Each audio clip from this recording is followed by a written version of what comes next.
दरअसल निस्वार्थ पत्रकारिता जो लोग कर रहे हैं वो बहुत अच्छे निंदक का काम करते हैं। सभी लोगों ने पहले भी कहा, और जो कब पुराना एक दोहा है आप सभी ने सुन रखा होगा कि निंदक नीरे राखी आंगन टूटी छवाए। निश्चित तौर पर मीडिया एक वो महत्वपूर्ण संस्थान है जो किसी भी वर्ग को, चाहे वो सत्ता में हो, चाहे वो राजनीति में हो, चाहे वो शासकीय सेवा के रूप में हो, आईना दिखाने का बहुत अच्छा काम करता है। और हम सब का अगर आगे बढ़ना है तो निश्चित तौर पर यह हमारे लिए बहुत उपयोगी है कि हम उस आईना को देख करके अपनी छवि देखें कि वास्तव में हम जनता की निगाह में कैसे हैं।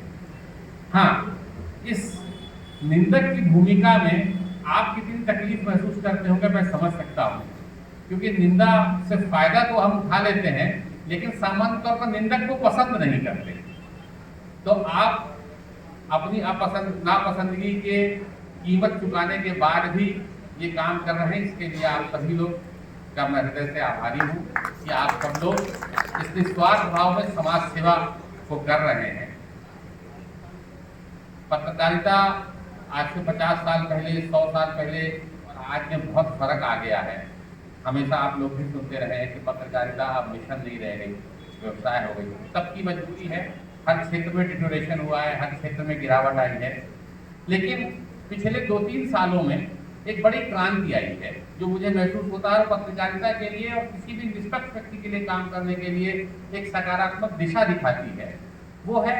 अब पत्रकारिता किसी संस्थान का गुलाम रह करके रहने के लिए मजबूर नहीं रह गई है। सोशल मीडिया के आने के बाद से इतने सारे प्लेटफॉर्म अवेलेबल है कि अगर कोई व्यक्ति स्वतंत्र रूप से अच्छा काम कर रहा है तो देर सही उसको निश्चित तौर पर रिकॉग्निशन, उसको पहचान इस समाज में मिलती है और उसको उस बात की प्रशंसा के साथ साथ उसको एक आत्मसंतुष्टि भी मिलने का मौका है। अदरवाइज कई बार हमने आज से 15 साल पहले, 20 साल पहले पत्रकारिता में देखा है कि हमारे जो संवाददाता होते थे उसके पास बहुत सारी अच्छी अच्छी स्टोरीज होती थी, लेकिन वो असहाय था क्योंकि उसका जो मालिक है वो उस बात से सहमत नहीं होता था। आज इस सोशल मीडिया के ज़माने में, खुलेपन के दौर में हम सब बहुत भाग्यशाली हैं कि सबको अपनी बात कहने और रखने का मौका मिल रहा है और निश्चित तौर पर ये स्वस्थ पत्रकारिता को आगे बढ़ाएगा। मैं भी बहुत सारे यूट्यूब के चैनल को सब्सक्राइब कर रखा हूँ और जिस तरीके से मुझे महसूस हुआ कि जिस तरीके से हम पेपर खरीदने के लिए पैसे देते हैं, यूट्यूब को सब्सक्राइब करने के पैसे क्यों नहीं देना चाहिए अगर हमें अच्छी पत्रकारिता चाहिए। तो ये वो दिशा है जिससे हम अच्छी पत्रकारिता की तरफ बढ़ रहे हैं। अंत में एक्सपेक्टेशन के बारे में मेरे जो आप लोगों से मेरी अपेक्षा है वो, कई बार न्यूज़पेपर पढ़ करके एक ही चीज़ आती है। कई बार हम लोग आरोपियों का, अपराधियों का इंट्रोगेशन करते हैं,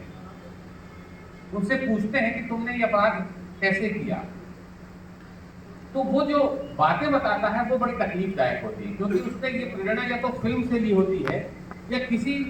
कोई अपराध पहले घटित हुआ होता है उसके समाचार को पढ़ के लिए।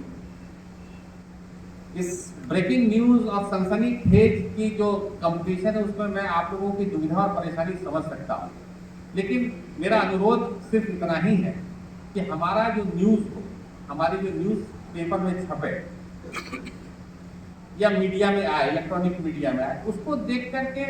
लोगों को वो गुर समझ में नहीं आना चाहिए कि किस प्रकार से हम अपराध करके अपराध से बच सकते। क्योंकि ये जो हमारा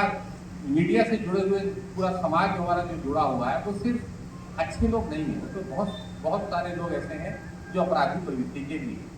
और वो अपराधी प्रवृत्ति के लोग इनसे आइडिया लेते हैं कि किस प्रकार से पिछली बार अपराधी पकड़ा गया था और हमको उससे बचना।